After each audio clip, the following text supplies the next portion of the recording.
Our friend Nikki at Trippy Velvet sent us the cutest bookish inspired jewelry, and we want you to be able to get in on some of the awesome stuff she makes.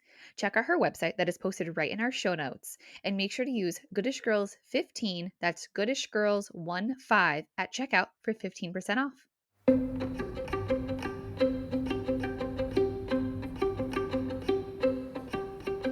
Welcome to the Goodish Girls, guys. My name is Dallas.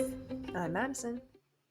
And here we go with our deep dive of Crescent City. This week we are on chapters 45 through 50. So, as you know, if you've listened to any of our previous episodes, we are taking you on a guided tour through Crescent City. So, if you have read through chapter 50, you are safe here with us. There's no spoilers for the further events in the book or in the series.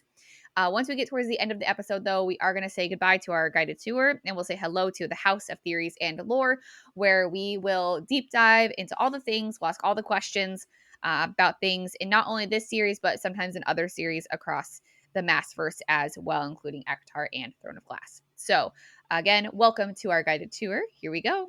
Chapter 45.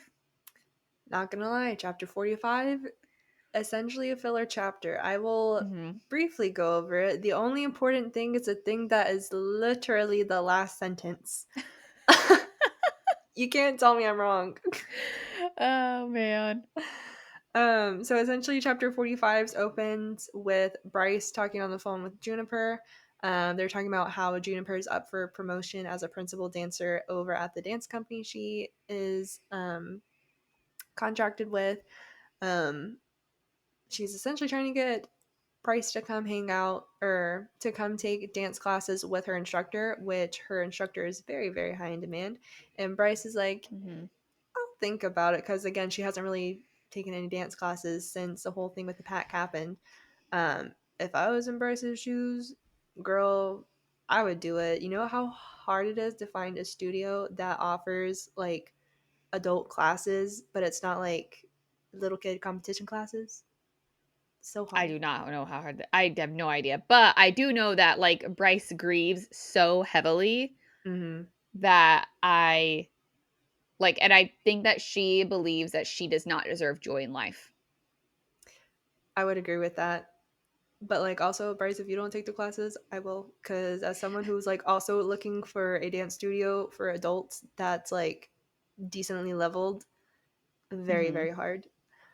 Um, Actually, Madison would like to sign up, Juniper, if there's I room. would love to. I love dancing so much. That's where me and Bryce bond.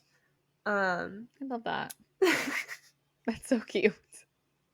that's like the only similarities we have. Like I don't party, but I'll dance with you, girlfriend. Um, Fair. but Juniper's trying to convince her to take these classes, and Bryce is like, I'll think about it.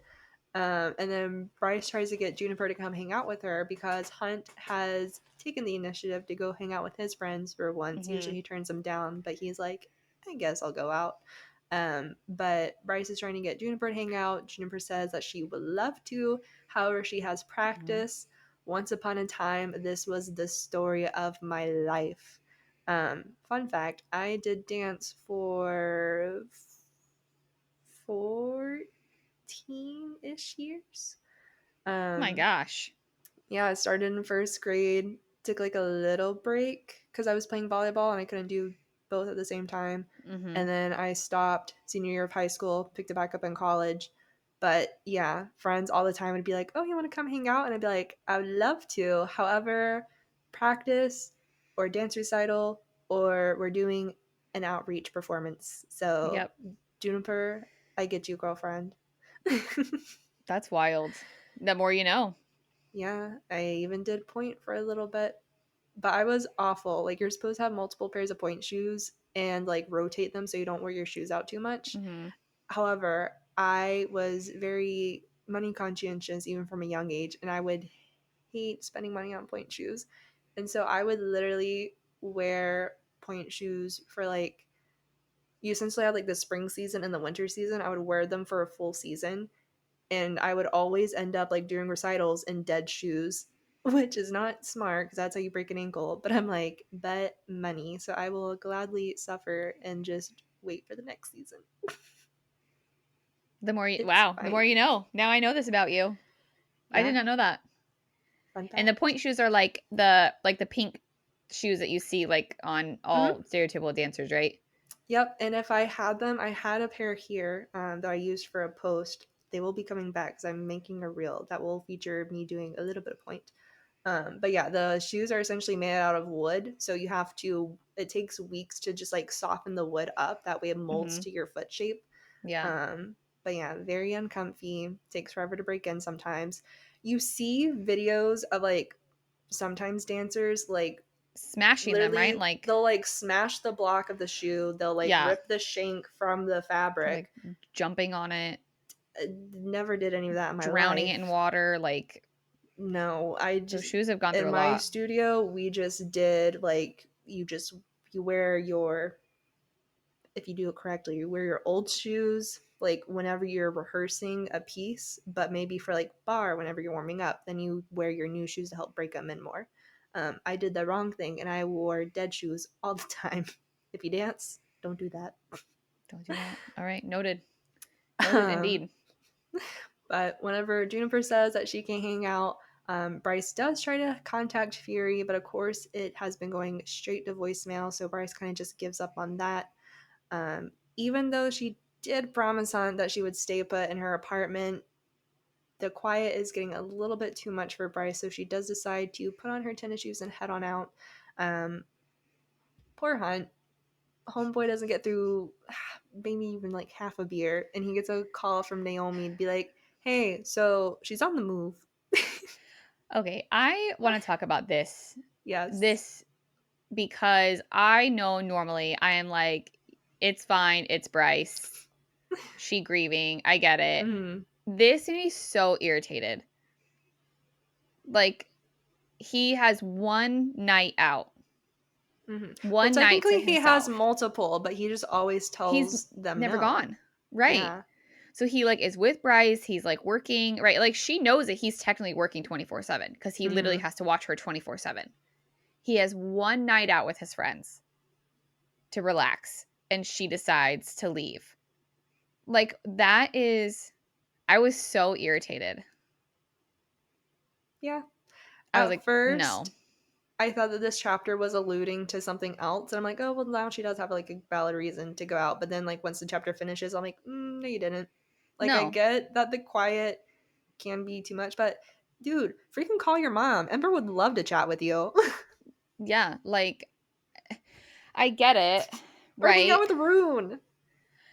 Call literally any I don't know. I don't have a better just go to bed. Let's go to Go to bed. sleep. I think Take a whenever she shower. Good did night. go out, I think she said it was like either 5:30 or 8 o'clock. I mean, but still early bedtime. Go to sleep. I know it sucks, but like maybe just try to get through it for a night so that way it's not like he was going to be out till 2 in the morning. There's no Yeah, way. You know what I mean? because he's responsible. I bet money Hunt would have been home by 10 max, latest. 100%. 9 o'clock, 8 o'clock with dinner in his hands. He would. 8 o'clock with takeout. I don't even think Homeboy would have had more than 2 beers. He'd probably be like, No, no, I gotta be responsible. correct. No drinking while flying. Yeah, right. Like, gotta look out for Bryce. Like, when I go home, if I'm drunk, then like I can't. Like it's. Mm-hmm. She would have had to made it like maybe a couple more hours, Yeah. and she couldn't even let him like have that one thing. And I don't think she ever Although, apologized either.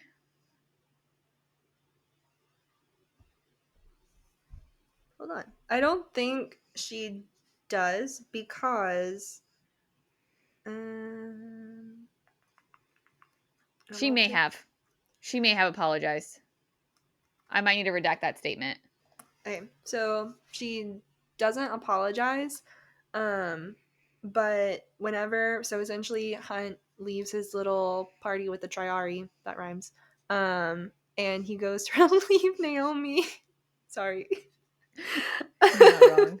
That's funny. um, and the only things I see is essentially Naomi giving him like a she's that way, and he says thanks for that. She tells him good luck, and then he asks like what are you doing here. Bryce says that she was just getting some fresh air. he asks if she was going anywhere in particular. She says no. And then he's asking, like, is there a reason why you broke your promise? And she said nothing. And she's essentially being like very depresso espresso. And so he like can kind of tell that something is up, but she's not really saying what. She just says that being in the apartment alone, that sometimes the quiet gets too intense, which I mean, understandable, because she went from having like literally a whole pack in her apartment Mm-hmm. constantly. So she's used to the hustle and bustle. But she never like apologizes, because she also said like, oh, I knew that you're gonna have a babysitter after me, so it's fine. Like I knew I wasn't ever truly going to be alone.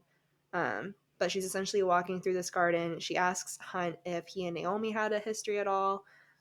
He says no, even though Naomi kind of like has referred to it a little bit, like the possibility, but Mm-hmm. they don't have any history. Um, but as they're talking, they're like not flirting, but they're like kind of getting a little bit more comfortable with one another. And as soon as you think that something's gonna happen, like maybe they're gonna kiss or flirt, um, boom, the Crystallos decides to attack, and that is literally the only big thing that you need to focus on this chapter, is that the Crystallos makes an appearance. Yes. Wow. That, yeah, I don't know. I'm still mad at her. I'm still a little bitter about it, to be honest. That's I don't know okay. if I'll That's get over valid. it. It is what it is. So, chapter 46, the Crystallos had jumped right on top of Hunt immediately, like as soon as it attacks. Hunt threw Bryce out of the way before it all happens. The Crystallos and Hunt, they're like wrestling. As they are going down on the ground, Hunt draws a knife and stabs the demon. This slowly, but definitely did not, like it slowed it down essentially, but it did not stop the demon. It was able to scratch his arm and it made his lightning sputter, which is interesting. That's like something that's like noteworthy. So Hunt was then able to get the knife like into him once, like into the demon once more. But the demon got Hunt's arm and crunched down. Hmm. Like, ugh, I know. So My it like poor crunched down, baby. and his lightning went out. His magic was gone. So Hunt screams at Bryce to go for the gun that was like on Hunt's side, basically. She brought the gun up, and just as the demon lunged for her, she shot. It missed. Oopsies. Yeah, so it missed, and the Crystallos went after, like it went after her. And as it was going after Bryce, the Hunt put a knife in it one more time, and he made sure to make this one count. So Bryce fired the gun once more into the Crystallos just to make sure, like it was gone, right? But Yeah, like just to be 100% sure. And then Hunt removed its head as well as multiple other body parts just to make sure that it was clear.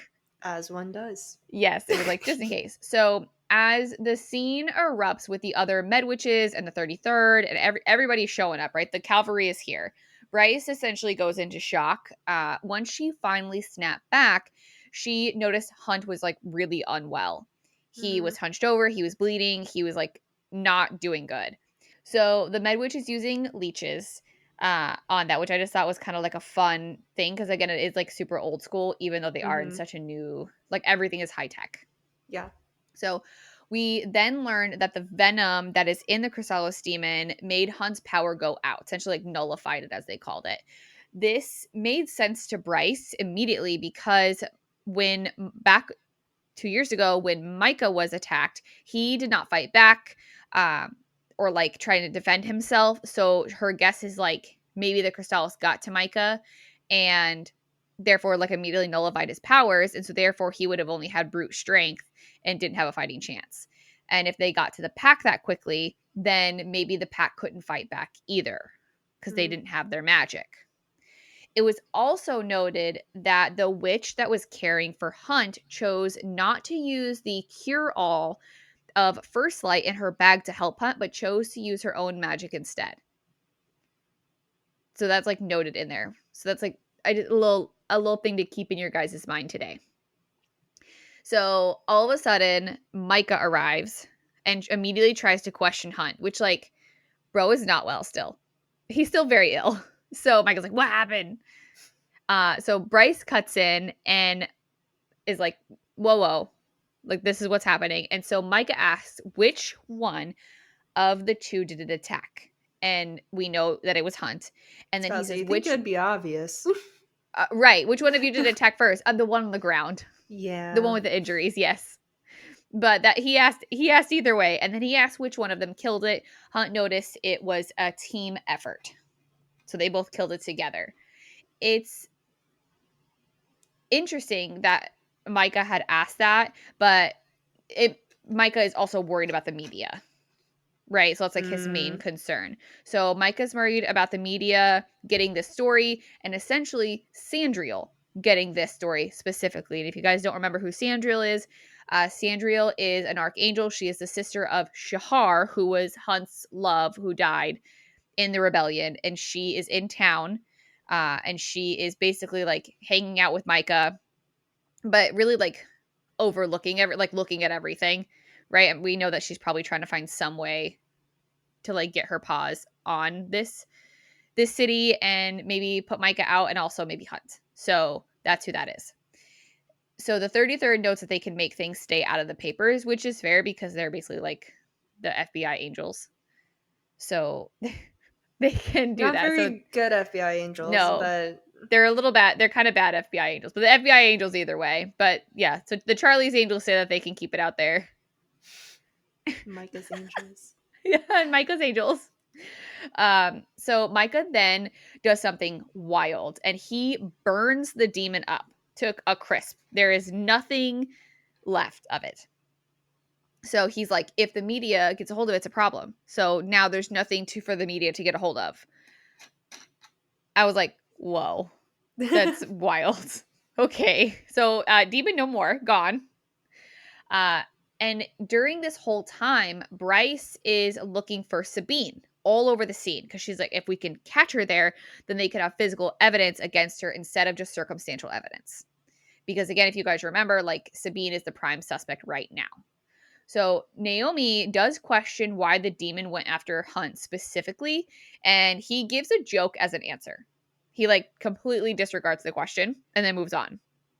She takes the disregard and walks away. And then Hunt says Sabine like must have sent the demon after him because they were getting close to catching her. So she obviously like summoned it, right? Mm-hmm. So we at this point think that maybe Sabine is onto them and is trying to get revenge. Bryce is really confused at this moment though because she's like we killed that demon so fast. Yeah. She's like, there was only two of us and we were taken by surprise, but we killed that demon. How on earth did the entire pack get overpowered so fast? Like what happened? Which I feel like is a good question, right? I feel like that's like Bryce thinking with her detective brain Detective between the two Bryce. crime scenes. So she also notes that she specifically has walked away from this Chrysalis demon twice now, and she can't explain why. Once the crime scene is cleared up and they both approach Micah because it's time to tell him about all the things. So they tell him about the horn being repaired. They tell him about Sabine being a prime suspect and all the other stuff. However, again, they only have circumstantial evidence, nothing concrete. Mm. So they now are directed to go to Micah first thing if they find any true evidence. So that way he can take control of the situation and make sure nothing is leaked out to the media. So the only things like left on the crime scene were the clear blood that comes out of the Chrysalis demon and a burn stain on the ground at the crime scene. Rune eventually shows up and is taking a look at everything when a witch showed up and to tell him about what she had learned because she was already there. And we know this witch, right? She notes to Rune though that the blood is dangerous and can be very harmful to sentient life. And again, he recognizes this voice, this witch, and it was the witch that he met the other day at the clinic. And he is surprised that this witch knows so much about this demon.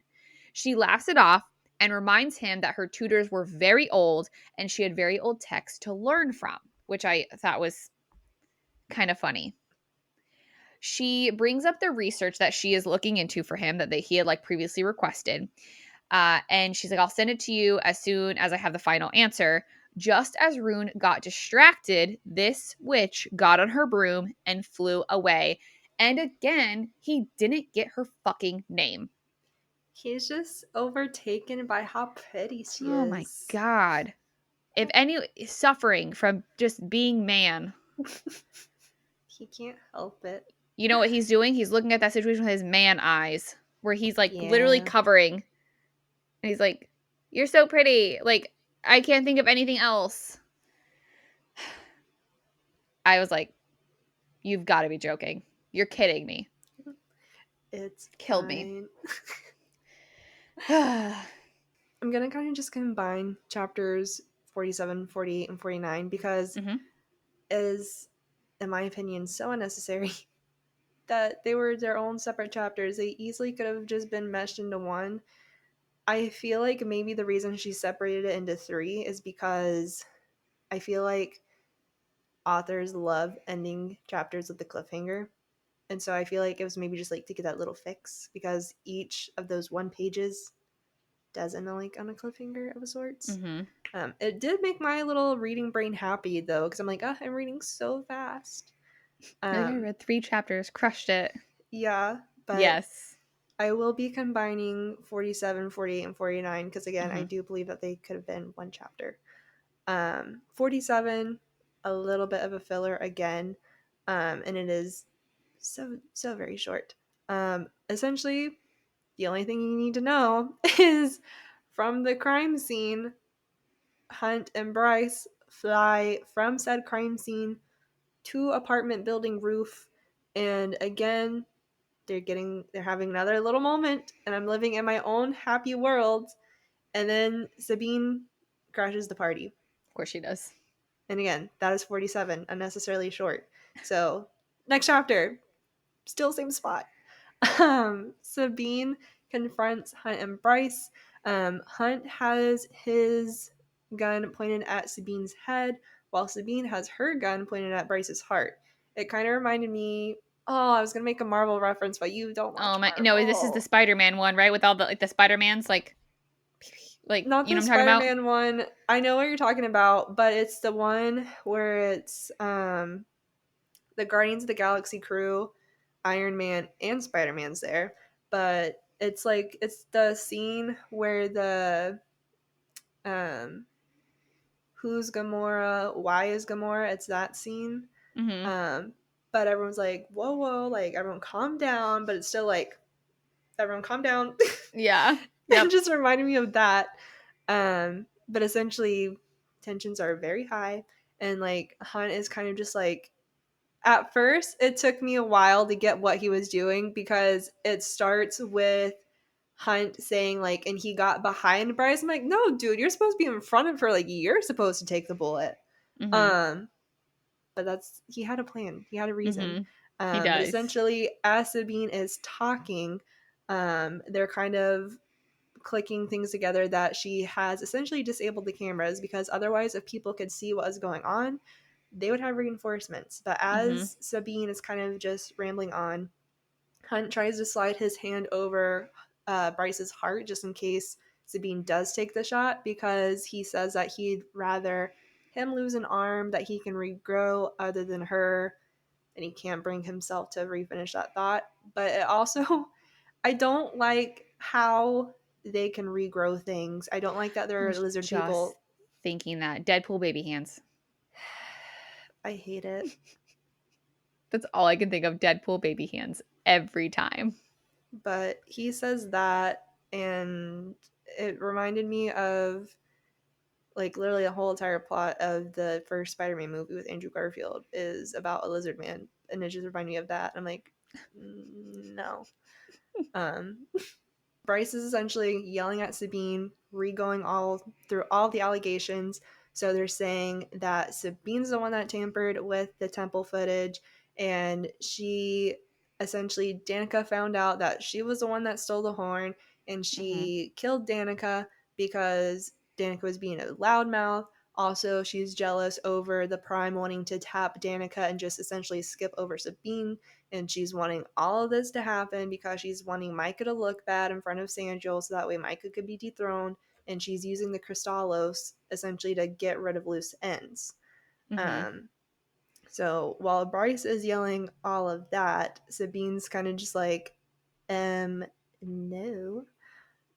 After Bryce is done yelling all these allegations, Sabine lowers the gun to deny everything and drops the bomb that Danica is actually the one that stole the horn. Bum, bum, bum. Yeah, again, I think Sarah just wanted those little cliffhanger fixes, Mm-hmm. because same spot, same combo, same characters. Right. Um, Yeah, that is interesting. yeah. Sabine picks it all back up and is essentially saying that she swapped the footage because Danica's the one that stole the horn. And if you re-listen slash watch to the original audio, you can hear whenever Danica leaves her post. And Mm-hmm. as we talked about in previous episodes, there are no cameras inside of Luna's temple, but there are cameras around it. Mm-hmm. And Danica was stationed essentially just within the vicinity, not necessarily in. So you can hear Right. whenever Danica leaves and comes back. So Sabine is essentially covering up for Danica. Mm-hmm. And it is unknown at this point whether or not Danica is actually the one who orchestrated said blackout. But Sabine believes that someone might have overheard Danica talking about how she stole the horn and was killed for it. So Mm-hmm. that's where she thinks the Crystallos comes into play. And Sabine essentially, as she's saying all these things, and she's like, I did not kill my daughter. However, if you threaten to kill the legacy that she left behind, then Sabine will come back to get rid of Hunt and Bryce. Mm-hmm. And with that, she jumps off the roof, shifts into her wolf form, and leaves with Amelie, who was waiting for Sabine this whole entire time. She's like her little backup on the streets. Mm-hmm. But again, three very unnecessarily long or very unnecessarily short chapters that could Mm-hmm. have just been one. It's fine. Yeah, part of me thinks that she was also giving us 3 very short chapters because she was giving us a huge chapter at the end, chapter 50. There's a lot that goes on here. Yeah. So Bryce is basically crumbling internally at this point, right? From her encounter with Sabine. Hunt is trying to give her space because he knows that like she needs it to kind of cope with what's happening. But Hunt also at this point somewhat believes Sabine and her story. So he's known her for a long time, like she's mean, she's vicious, whatever, but he never knew her to be a liar. So he tells Micah like what had happened and the lead was dead. So they are off of the rooftop now. They're in the library down in Griffin Antiques, and Rune shows up. Rune explains his reasoning for showing up as just checking in and asks if there is more information. Bryce obviously is like short with him, and things get a little heated, but Hunt steps in to redirect because she's like super stressed about everything. So Hunt is still super stressed about the demon nullifying his magic and his powers, so he questions if Rune knows anything about how that works. Rune knew a couple things. So he knows that the demon is made out of the blood of the first starborn prince, and he knows that the demon is also made out of the essence of the Star Eater himself. So yeah, those are the 2 things that Rune knew. Again, that the demon is made out of 2 things: the blood of the first starborn prince and the essence of the Star Eater himself. So it's like a pretty powerful demon. And it's all kind of wild because Hunt had never once found a demon that could numb magic, only random artifacts and physical objects that could do that. He did note that those objects were used on high profile people, and the Hind was fond of using them to get information out of others. And so this name, the Hind, is pretty important for you guys to remember. So please keep that name in your mind. The Hind has been mentioned once before earlier in chapters, because Sandriel's Triari, which is like Sandriel's group of like people to protect her, right? The Hind is a part of that. We have not met the Hind yet, but we have heard about her. Rumors. So, rumors of her. So, keep her name in your mind. Rumors also circulate that the rebels were experimenting on turning like a magic object, taking that object and turning it into some sort of spray to spray over the Vanir to make them powerless on the battlefield, which would be insane if they got that to Mm-hmm. work. That'd be crazy. So, since the Star Eater's essence is in the demon itself, Rune's guess is that this is why the Crystallos can take the magic like it did with Hunt. Just as Prince Peleus's blood gave it the skill to search for the horn, because those are all connected. Interesting. Rune, yeah, isn't that weird? Like, I guess they don't say it in this one, but like calls to like. They don't Mm-hmm. say it in this chapter, but they have said it in this book, and they say it and they have said it in other books as well. So it's like kind of what it reminded me of. So Rune also mentions a new synthetic healing drug that has bad side effects, but could heal people very fast. He thinks that this new drug possibly could repair the horn because it would make the saying that's like been going around for a while make more sense. Which that saying is light that is not light, magic that is not magic. Which again is what Rune had asked that Medwitch a couple chapters back, like, "Hey, do you know what this means?" He also notes that the drug is available on the street for sale, so now there's a potential way to repair the horn, but not the location. Bryce questions out loud if Danica stole the horn for personal reasons or something else. She's like, I wonder if Danica stole the horn for this. And Rune is like, I'm sorry, excuse me, what did you just fucking say? And it's because no one updated him. So he's like in the dark. And so, yeah, unfortunately, Rune did not know about this information and was a little taken back. So once Bryce breaks down the whole thing for him, he questions on if she wanted it for herself to like repair and use it. But Bryce says that she knew Danica's heart and knew that she would never do something like that. She thinks that Danica took the horn to make sure someone else didn't get their hands on it. So like someone wanted it, she found out, and so she had to like take it and put it somewhere Mm-hmm. safe, essentially. She fully believes that Danica's killer is still out there, and even though they did kill her for it, they never found the horn, which is why the demon is still there in the first place, trying to find this horn. So Bryce mentions the star sword that is strapped to Rune's back, as usual. And she's like, maybe it can help locate the horn because of the power within it, like the star power. Rune clarifies that this is not possible because the sword does not work that way. It is picky on who, when it comes to like who can hold it. Like only those with starborn power can hold the sword. But otherwise, it really doesn't do much besides like look good and kill people. However, he mentions something very interesting, which is that the sword is useless without its counterpart. This counterpart is a knife, and that knife was lost eons ago. It is a part of a pair, essentially, so like it's the two of them. And it's noted that the sword and the knife are literally older than Midgard itself. So that's like way old. Mm-hmm. The sword and the knife were made from iridium, which was found from a meteorite that slammed into their old world before they all came through the northern rift to Midgard. So that's like also a big chunk of information. So like there was a world that they all used to live in. That world got hit by a meteor. Then they like came through this like hole in time and space itself and like came to this world that is Midgard. So it says he said that even the Fate archives have no idea how it got lost, but the guess is that it was lost during the first war, like way back in the day, literally again eons ago. So Bryce says a quote from legends slash like a prophecy that passed down through generations through the Fae, which is when the knife and sword are reunited, so shall our people be. I'm gonna say it one more time because you guys, this is like Needs to hit. put it in the file in your brain. When the knife and sword are reunited, so shall our people be. And it's literally carved into the Fae Archives building. No one is allowed to go into these Fae Archives, though, because it's like basically like for royals only and important people, as they say. So, like, even on the holidays when they open the doors, it's only to people on approved list. It's like no one can really go in there. Our girly Lahaba, she has one dream, Love and her. that is to go into the archives and look at the books. And even though she reminds us that she is a descendant of Queen Ranthia Drawl, Bryce reminds her fire sprites would never be allowed in. And Bryce also doesn't really believe that Lahaba is a descendant of this queen. And she says that, like, Lahaba's like, Ooh. Keep going. I think this is a chapter that I had a note that I was like, hang on. okay.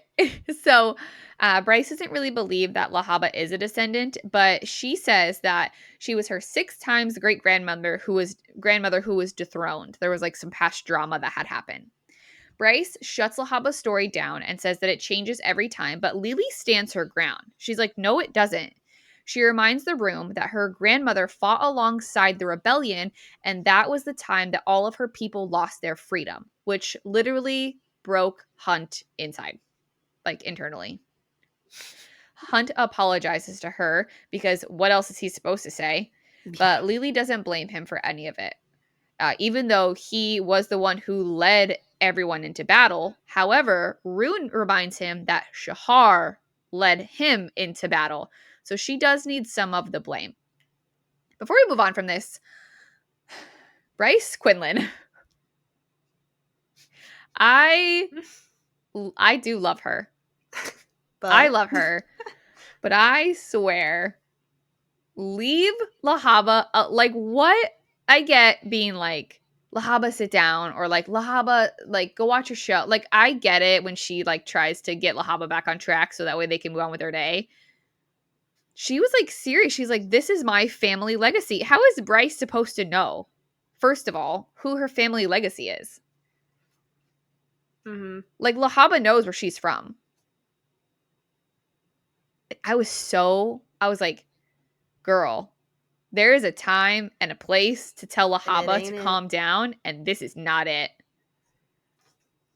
Like, absolutely not. I was so mad at her. I was like, you're joking. So the subject has changed, and Lily asks Rune if he was ever able to visit the Fae archives on Avalon. And she hears they're like pretty grand. They're really nice. He says the Fae on the island of Mist are even more like they're more pompous than others, so they're less than welcoming. And we will learn more about Avalon and like the Island of Mist later on in this series. So they don't stress about it now, but like they will come back up. So it's like something to kind of keep in mind. Mm-hmm. So a smile finally made its way to Bryce's face, and Hunt made sure to snap a photo of it because obviously she's been like a little stressy, depressy lately. Cute. So more photos are being taken on his phone. Rune left to deal with something at the barracks, but before he made his way out, some drama unfolded between siblings. And again, Hunt does not know that these two are siblings. They are still cousins at this point. Rune does a lot of jobs that are basically below his pay grade as a literal prince, right? And Bryce makes a comment that he is under the king's thumb, the Autumn King. Rune counters with the fact that everything was going fine until she came into both of their lives, which, ouch. But also, like, her comment was ouch as well. So, like, Mm-hmm. they're both very much in the wrong. So this is when Bryce poses the question that the king was alive and around the last time a starborn prince appeared, and asks if the king has ever been questioned on why that starborn prince never made the drop or what even happened to him in the first place. Yeah. So It's a that very is great question. a very good question, one that we should all keep in mind. Rune shuts her down very quickly and says that it was an accident during his ordeal. And if in our world, we're like, ordeal is like a regular word, but Madison, do you want to remind our listeners like what the ordeal is to them? Yeah, so essentially in Fae culture, you go through two things. You go through a rite and an ordeal. Your ordeal is essentially a thing that you have to overcome. It can be something as small as overcoming a cold, or it could be fighting a worm. Rune and Deck and Flynn, they had their ordeal. What exactly the king's ordeal was, we don't know. But Mm-mm. he, in fact, had to do a thing. And I feel like ordeals, the information is kind of just like kept to themselves Yep. because it is, in fact, an ordeal in Mm-hmm. every sense of the word. Yeah, they're all like very secretive about it. It's very weird. But yeah, it's not just like a regular event happening. It's like something that happens in your life that you have to overcome. Yeah. So Bryce says that she wanted to open his eyes before something bad happened to him too, but Rune knows what the king is and what he is capable of, and he leaves. Another guest arrives and made Bryce's whole day. An otter stood on her doorstep, making all of her literal dreams come true. And if you You want to guys know don't something know, fun? yes. So at one of the last fantasy ball events I went to, um, it was mostly like Akatar, a little bit of Throne of Glass, a little bit of Crescent City. But there was a vendor there who was wearing an otter onesie with a yellow vest. Oh my God, that's And cute. we went to her table. I can't remember if we bought something from her or not, but I always make it a goal to talk to everyone. But we went to her booth and she's like, "Would you guys like some otter mail?" And I'm like, "Yeah." And so I still have it. I haven't had it in me to like unravel it, but I have the teeniest tiny little scroll with a little crescent moon pendant like binding it together. Oh, So I do cute. have otter mail. I don't You've know what the, never opened the otter mail? because it's so cute and What's written on the inside though? I don't know something. Can we open it on the pod? I'll have to dig around for it maybe next Okay, pod next if I week, can next find it, episode. because I have a bag of like all of my um con stuff. So You have so I'll much self-discipline. I sure Wow. do sometimes. I'm very impressed. There is no way I could have left what's Like written on the inside? I even bought a blind date with a book, and it's so beautifully wrapped that I haven't Just can't wrap it. I undid the bottom and I like saw like in big I saw the colors and I saw in like big words um what I assumed was Yaros, and I was correct, and I know that it's variation. So Mhm. I have yet to read it. I've heard amazing things about Variation by Rebecca Yaros, which is one of her contemporary works, Mhm. but she's just so pretty. I don't want to unwrap her. At least you know what it is, so it's not a total secret. Oh yeah, That's because wild. I'm Okay, always stressed next week. about blind date with the books because I'm like, what if I already have it? But Mhm. luckily, the person who was running that booth, love her. It was Jalex Design, so Jalex. Go check out her things; they're really really fun, really really cute. But she would tell you at her booth, she's like, if you want to know what it is, and like if you think you read it, just like ask me, and I'll let you Mhm. know. So it also like kind of became a game with me and my friend because we'd like read the descriptions and be like, is it this book? And she'd be like, maybe. And we're like, yes, that book. And so we like keep on going her. We're like, is this book? And she's like, maybe. And we're like, cool, cool, cool. Oh, that's But no, cute. I didn't ask about what variation was, but I am glad that I got Mhm. it. Yeah, you should read it. But also, you should find that scroll and we need to open it next week. I will. I know exactly I where need to the know some otter bag mail. is. It's just a matter of digging through all the things. Yes, dig through. This is your we're challenging you now to bring the otter scroll to next Let me week's see. episode. So, again, as we know, cutest otter is on her doorstep and held a message for her with kisses from Therian. I wonder if in your scroll it's going to just say kisses and love Therian or like something funny like that. I would riot. I would be so I I would don't laugh want so hard. I don't want that Kisses. man to message me. Eek.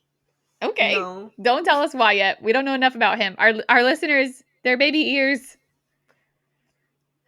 We don't agree on that either. So Really? Oh, I'm excited to dive we'll get into into it. this. Don't worry. Later on. So in the letter though was a photograph with a dead body. So let's hope that that's not what's in your Lovely. letter, your tiny scroll. So Imagine. Therian got this body from a Sobek, which is a water monster that basically scared most Vanir. So like for Therian to just go grab one, that's wild. He's like crazy. So the note says that the bite mark on the torso are not consistent with the Sobek teeth, and the person was already dead before it went in the water. So the Sobek did not kill it. The wounds look just like the one from the Chrysalis demon, and the body is about 5 days old. There was clear venom in the wounds, and Therian knows that because he could sense it. So, like the guys with their like water magic and water powers can sense like ailments and illnesses and like what's in your veins, things like that. But when it was actually tested, it negated magic, which is a clear sign that like it was bitten by a Chrysalis demon. He looked into records of unidentified bodies and saw that there were 2 of them found, both about 2 years ago when the pack was killed. All were reporting, like all of the bodies that were found 2 years ago were reported missing weeks after they were gone, which I thought was also very interesting and very like my crime bells are ringing, right? Like my TV Your watching detective detective skills. senses were tingling. Yes, my inner Olivia Benson is like, what's happening here? We love Detective Benson. Detective Benson. Dun dun. Yes. Bryce then states that Crystallos was not the creature that killed Danica, which is you're like, hold on, what? She's like, this didn't kill Danica, but she states that she saw the demon in the hall during the night of the pack's death, but not inside the apartment. So and also the packs didn't have actual bites taken out of them; they were in literal ribbons, torn completely apart. So like all of the evidence that's piling up now from like the damage that the Crystallis demon does has been pretty much consistent, but it's not consistent with what the pack had. I also love how I feel like it's very common in fantasy books. I know it's definitely mentioned in ACOTAR quite a bit, but I Mm-hmm. like how the go-to word is always they're found in ribbons or like I'll cut you into ribbons. I'm Mm-hmm. like that's a very interesting specific word to use. It is a specific word, which is very interesting. I feel like Sarah also has like a lot of those ones that she does. And I think we've talked about this before that like I think that if I had to guess, her favorite number is 3. Mm-hmm. And she does a lot of things in threes. Yeah. I also So want to know what her deal is with watery bowels. I'm not gonna lie, it took me a while to get used to that when I like first started reading. I was like, okay, Listen, all right. whenever I first started reading, and that was also whenever I was first starting my upset stomach journey. So, like, anytime Feyre would have like watery bowels or nausea, I'm like, I read to escape my own nausea. So people Yep. just like, Yeah, I don't know why I do this. I mean, maybe like, she's trying to bring to light and like help normalize like people with IBS, right? Like if maybe, Feyre can do but it and still be like Rhysand's mate and like Lady of the Night Court, then so can you, kind of yeah, thing. but the whole time I was reading, I was like trying to escape. I'm like, Feyre, Feyre, shh, it's no. fine. Like, Feyre, keep it to yourself. Tamlin's a jerk, but I'm gonna be Tamlin for just like a moment, and I'm Yeah, gonna just stop. tone you out. So funny. It's wild. I don't know. Even I think a So few times with Violet too. I'm just like Violet, shh, no, just stop girl. talking. That's funny. So the question is, were they looking for the wrong creature this entire time? Right? That's what's like being posed right now. Was the Crystallis summoned to look for the horn, but something else, something worse came behind it, like when it was summoned? Something like popped out in from the shadows. So Hunt did not know of any demon of that kind that did that like type of damage unless it came from deep within the pit. And he like it was a new one that he hadn't heard of. But the other question that is posed is why summon something worse than the Crystallos? They already do enough damage, right? They needed more help on this. They needed an outside perspective on this entire situation. So there they go to find it. And again, Sarah leaves us with like a dead in your tracks kind of cliffhanger because in this chapter we do not know who they are going to, but we do know that hopefully Hunt doesn't hate Bryce for bringing her there or bringing him like them there. So we'll see next Yeah, week. I very don't very know. short, very cutesy episode. Not Yeah, cutesy, but very but short. like a lot of information packed into this chapter. So like Mm-hmm. I almost be like, thank you, Sarah, for not like for making those previous chapters shorter so that way we could digest all of the stuff that's happening in this one. So I feel like she maybe did it on purpose. And also if you notice it was 3 short chapters in a row. I should point that out. Back on that lore. The number 3 is also my favorite number, so I would love that her favorite number is 3. Interesting. And she has 3 series, and this one is 3 books right now, anyways. I was about to say right now. Yeah, and then like I think we've talked about this before, like with ACOTAR and things like that. Like it's Mm-hmm. like 3 books and then a novella, and then And like then hopefully Nesta will get 3 books as well.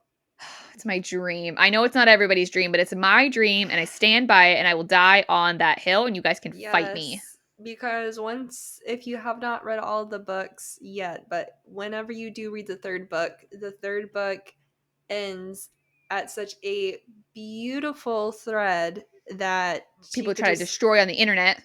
that she could just pick and continue from that little thread. She And could. I People try to kill swear, it. if that thread is a side quest, I'm gonna be so mad. I don't think she'll do it. I think she'll do 3, 3, and 3 with a novella in between because there's 3 sisters. Ooh, yeah. I have Like that. another note for theories and lore later. Yes. Well, let's do it. Thank you guys Okay. for joining us on your guided tour through Crescent City today. It was a short one, but a good one. We are going to go into the House of Theories and Lore. So, again, if you have not read all 3 series all the way through, this is going to be spoilers. If you want to stick around anyways, that is totally up to you. It's your life. You live it. Here we go. House of Theories and Lore.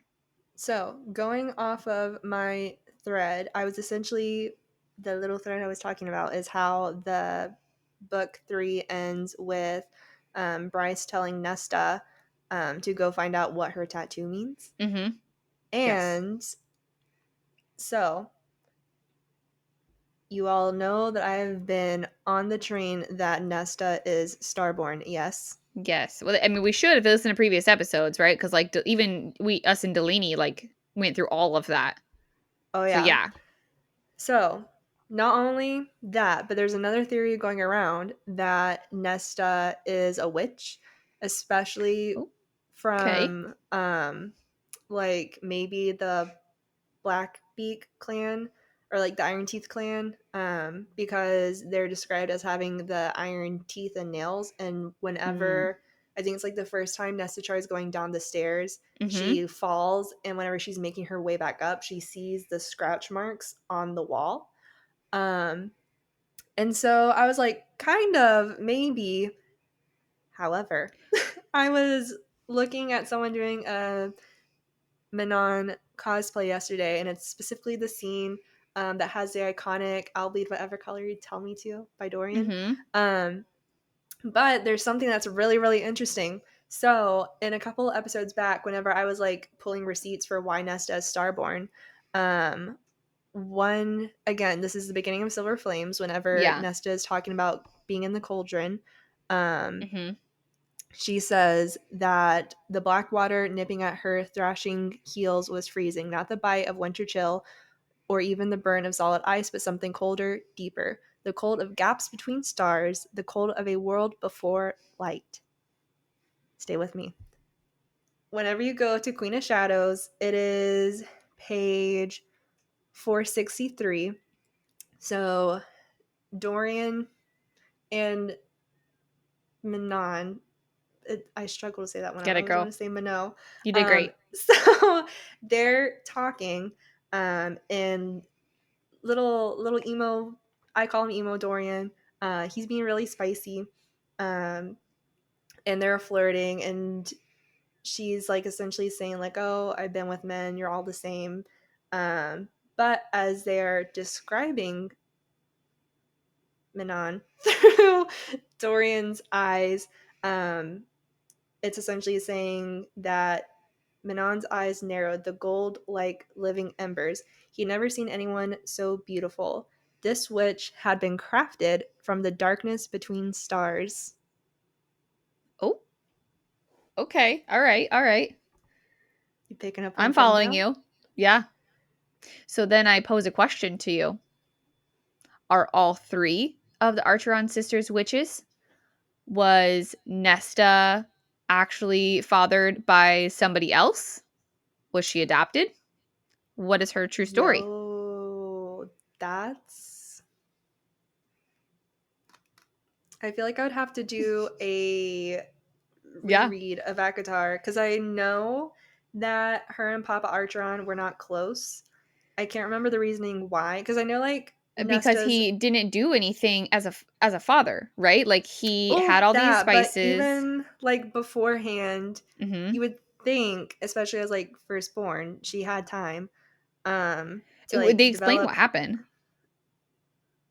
It's been so long since I've read it. Again, this is So why I what say I got to do a reread. yeah, so like basically Feyre was gravitated towards dad, right? And was like And interested Mom in all of that gravitated stuff. towards Nesta. And Mom basically groomed Nesta to grow up and marry like a rich prince or like somebody in royalty, and like forced her to dance and do all of these Mm-hmm. things and like groomed her. And her I know mom that was she like loved kind of, dancing. I mean, yeah, she does love dancing, but like there like even times where like even I think it even said like grandma like laid a hand on her because she didn't do what she was supposed to do. Like there was a little bit of abuse Mm. in there. So, and then Yeah, so like I don't know there if wasn't like really room for a relationship. mm, So I don't know. I don't know. This is such a great question. Yeah, and we don't have to have the answer today. Like we can come back to that, right? Like I know, who but are now they I feel like I really? need answers. If you guys Um, have any thoughts, DM us, email us, let us yes. know at goodishgirlspod, goodishgirlspod@gmail.com. So I have a couple things I want to talk about Crescent City wise in the Mm-hmm. House of Theories and Lore today. Every time I reread this series, I feel so stupid for not knowing that Micah was behind it all. Like, bro showed up at the crime scene and immediately burned the evidence before anyone even got a real look at it. And no red flags were raised. But like this is like crime scene cover up 101. You know what But I it's mean? also like what's the word I'm looking for? Like stressed so much that he doesn't want this to get out because he doesn't want to look undermined in front of Sandriel. Right, which I get, but like once you know the ending and you go back again, you're like, Oh, 100%. "Bro, you were literally red flag after red flag." And I had asked in the beginning like of our deep dive, I was like, "Was there stuff that we missed?" And like, yes, there was definitely things that we missed. This is one of the Also, things. at this point in time, the tattoo parlor has been mentioned like 3 times. And again, this is Mhm. something that they just They didn't think they never need to went look there. into. Yeah. Mike Isn't is that wild? dangerous. And so then I pose another like question as why was our wonderful witch not ever a suspect? Rune, well, like, was Rune so caught up in how pretty and smart she was that he never thought to be like, you say that you know all of these things about this demon because you like were grown up with like old tutors and like old texts, but like you're at all of the crime scenes. You know a ton about this demon. You have powers. You can literally summon, like, you're a witch, right? Mm-hmm. And then, like, obviously, we know that she wasn't involved in the end. Like, we know, like, Hypaxia was a good person. But, like, during it, in my mind, she would have been a huge suspect. Hunt mentioned this is probably an inside job because of the cameras, right? Like, we know that she has power, she has reach. I just feel I was like, why was she not considered a suspect? Or was the fact that she was only talking to Rune, he was so distracted. If Hunt or Bryce would have heard this stuff come out of her mouth, would she have then been a suspect because they have a clear eye like vision of her? I think the reason she wasn't considered a suspect was one, you do bring up a good point of the fact that only Rune has been in contact with her, like Mm-hmm. in depth. Because whenever you have a crime scene, you're gonna have police, depending on it all, a medic, and she's essentially Mm-hmm. acting as medic. Right. But the reason why I don't think she's included is because in a couple chapters back, whenever they're talking about potentially the rebels being behind this, they specifically say that they would need a Veneer's help, and or someone says that they would need a Veneer's help, maybe a witch is summoning the Crystallos, and Rune says, unlikely a witch was involved, they only obeyed the Asteri, they've had a millennia of unbroken loyalty. So because of that, I think she was just automatically ruled out Yeah, because she's automatically. yeah. How cool would that have like been though? Yeah. If she I was like actually the bad guy. Yeah, I wanted Lydia and Rune to end up. I love Rune and Lydia, but I wanted Rune and Hypaxia to end up together so bad. I know. That would have been It a was nice so story. cute. But also like I like that we finally eventually get to Lydia's story like way down the line. Love her. I know, I do too. That's fair. Those are fair things. I just had like questions. Mm-hmm. The Olivia Benson in me was like, Why was she not a suspect? But speaking of like detective radar going off, so during chapter 50, Bryce does say a thing that I'm like, hold on, girlfriend. Because I feel like a lot of times whenever Easter eggs are dropped, especially Mm-hmm. in this series, it's like kind of in like a joking matter. And then it's like, oh no, wait, that was something serious. Mm-hmm. Um, it's been a hot minute since I've read Crescent City 3, so I can't remember all of the things that Bryce unlocks. I know that she becomes the queen of. I called it a Valen. I think everyone else calls it Yeah, a a Valen. Valen. Okay. I call it a Valen. Because I know she's like big into her power, gets title of queen. I feel like she gets something else. I can't recall. But what she says, I'm like, hold on, is whenever Lily is saying um, that she is like, they would let me in. I am a descendant of Queen Ranthia. And then Bryce says, yeah, and I'm the seventh Asteri. And I'm Mm. like, that's never a title that she unlocks, but I'm like, is her Well, power it's not because technically like they seventh? eventually find that seventh Asteri. Yeah. But I'm just like, what if in the fourth book, as they're like creating a new governmental structure, because Mm-hmm. now the Asteri are gone, like, what if Bryce is the new Asteri? You know? Oh, I don't know if she'd want that. She probably wouldn't, but like, someone's got to do it. Yeah, somebody has to do it, I guess. But I don't know. Seems like kind of a lot of responsibility. Yeah. Hunt doesn't need that in his life. He needs a Jet No, 2 holiday. boy needs to chill out. Yeah, no, that's fair. Okay, yeah, I didn't have a lot for this week. I know we had talked a lot with Delaney like last week, so I feel like that was where a lot of our stuff went. But I do pose like these crime scene questions themselves. Mm-hmm. So, And I do like the theory that we talked with Delaney that I do think Hypaxia was like trained by the healers from the tower in hmm, Throne Glass. yeah, I'm sticking by agreed. that. I like that theory a lot too, as well. Yeah. I love it. Well, thank you guys for joining us today. If you liked this episode, you can drop us a comment or rate our show so that way we can be pushed out a little bit further, get noticed more, and then we can have other friends listen as well. So thanks again for hanging out. My name is Dallas, I'm Madison. and this was the Goodish Girls. See you later.